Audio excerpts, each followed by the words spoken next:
getting into backend testing, for web applications, software. Right. We've got some really interesting material here that breaks down what it is and maybe more importantly, why it's just so crucial. Absolutely crucial. Yeah. Especially for data integrity. Exactly. Keeping our data safe.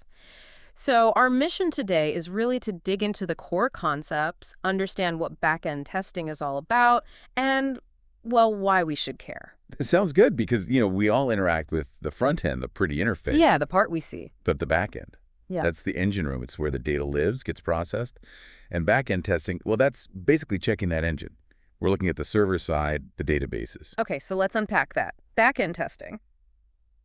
It's not like clicking buttons on the website the way a user would. No, not directly. Mm-hmm. The main aim is really preventing database issues. We're talking about things like deadlock. Deadlock, what's that? It's where the system just freezes because different processes are waiting for each other to release resources. Nasty stuff. Oof, okay. Or data corruption, where your data just gets scrambled. Or even worse, data loss.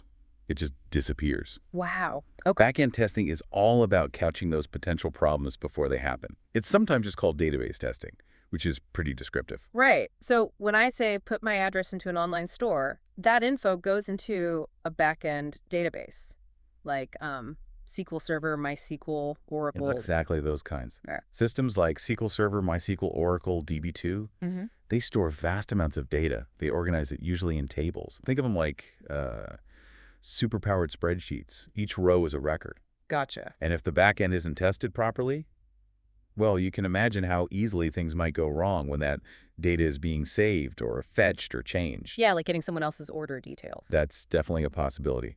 Or imagine an e-commerce site showing the wrong price because of a back-end data glitch. That could mean serious financial trouble, maybe even legal issues. Okay, yeah, those are definite serious complications. Real-world impact. So how do you actually do it? How do you test this hidden part? Well, there are several key areas we focus on. First, there's the schema. The schema? Yeah, it's like the blueprint for the database. Yeah. Make sure the tables, the columns, how they relate to each other, it's all set up correctly. We also check keys and indexes. Indexes for speed. Exactly. They help find data faster. Then there are stored procedures. Okay. These are like mini programs written in SQL, stored in the database to do specific tasks. And triggers, too. Actions that happen automatically when something else occurs in the database. Like sending a welcome email when a new user signs up? That's a perfect example. That could be a trigger. We also validate the database server itself, make sure it's healthy, and check for duplicated data, which can cause all sorts of confusion. Right. Keeps things clean. Okay, that sounds quite involved. So how do you interact with it? You said it's not the normal user interface. Right. Often we bypass the UI entirely. We might use specific tools to send requests directly to the server. How does that work? You basically construct the request, telling the server what you want to do, what data to use, maybe passing parameters. It's a bit like crafting a specific web address, but with more technical instructions. Okay. The server then sends back a response, often in a format like XML or JSON. Not visual, just raw data or confirmation. So you analyze that response? Yeah. Or, even more directly, we connect straight to the database itself. Oh, okay. And use SQL queries, structured query language, to check the data. Is it what we expect? Was it updated correctly? Did the right thing get deleted? So you're writing code to check the data? Pretty much.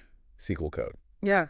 And we also rely heavily on log files. Log files. Yeah. The system usually keeps records of everything that happens, errors, transactions. If something goes wrong, the logs are up in the first place you look to figure out why. They're invaluable for debugging. Makes sense. So what's the overall process, like step by step? Generally, it starts with understanding the design specs. How should the database work? What's the intended structure, the intended behavior? Okay, the plan. Then, based on that plan, you design your tests. What specific things do you need to verify? What data scenarios? Then, you implement those tests, usually by writing the SQL code needed to interact with the database and check the results. Got it. Understand, design, implement. The article we looked at also mentioned different types of database testing. It did. There are broadly 3 categories. Structural testing is one. Structural, so like the schema stuff you mentioned. Exactly. Looking at the objects in the database. Are the tables defined right? Are the data types correct for the kind of information they hold? Are the indexes there? That sort of thing. Okay, what else? Then there's functional testing. This is more about, well, the function, does it do what it's supposed to do? Like if I add a customer, does the customer record actually appear correctly in the database? Precisely. Or if you update an address, does the address field get updated? Testing those core operations. And the third type? That's non-functional testing. This covers aspects like performance. How fast does the database respond under load? Right, because a slow database means a slow application. Absolutely. Slow back-end response times. Yeah. That directly hits the user experience. People might just leave your site, abandon their cart. Yeah, very frustrating. Non-functional also covers security, is the data protected, and reliability, how stable is it? Okay, structural, functional, non-functional. Makes sense. You need all three. Now, the article mentioned a couple of specific tools.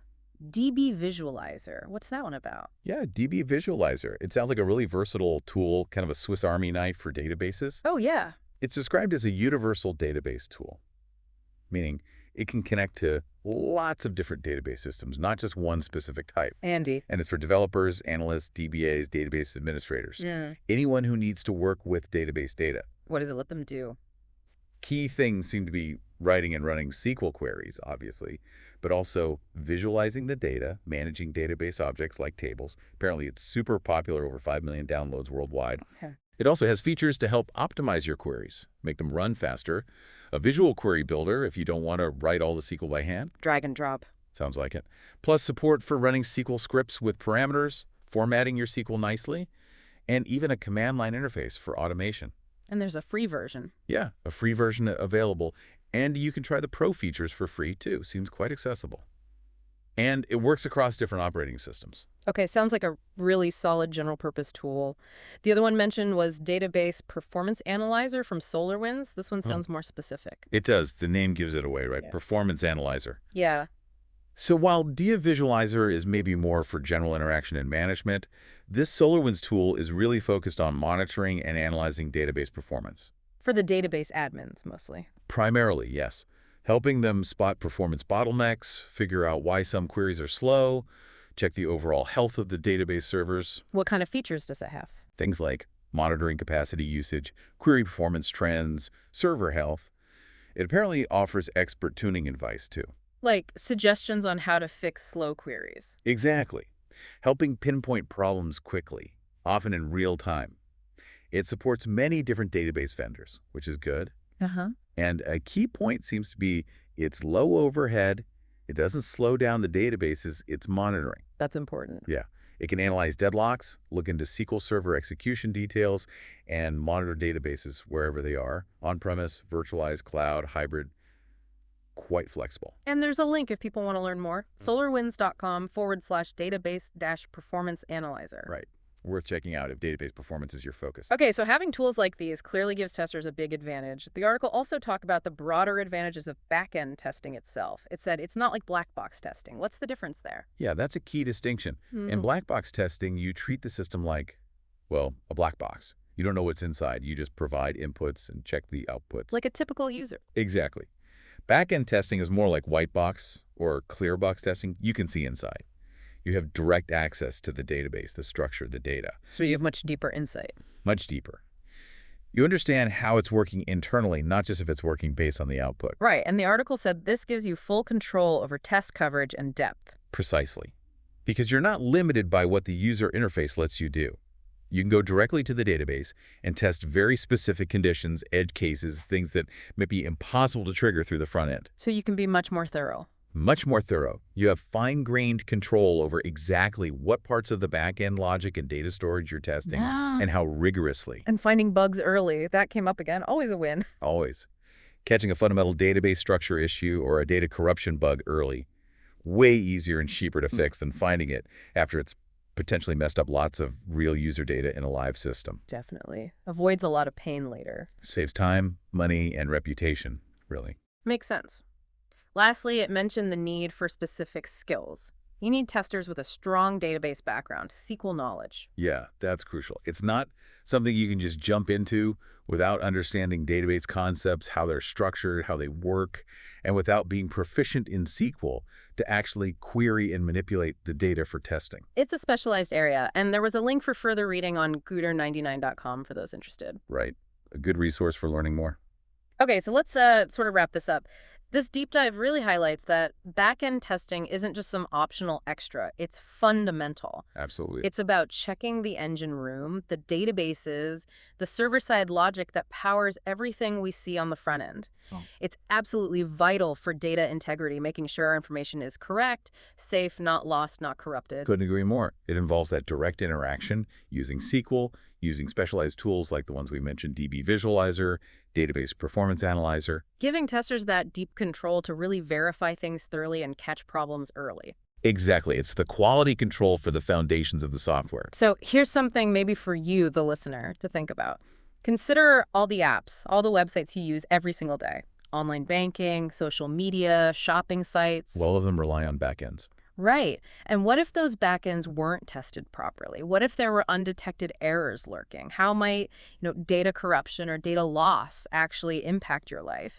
What questions does this raise for you about all that hidden work ensuring the digital world feels reliable? Yeah, it's something we often take for granted, but that seamless experience relies heavily on this kind of rigorous behind-the-scenes testing. Yeah. Makes you appreciate it a bit more. CTSS Academy.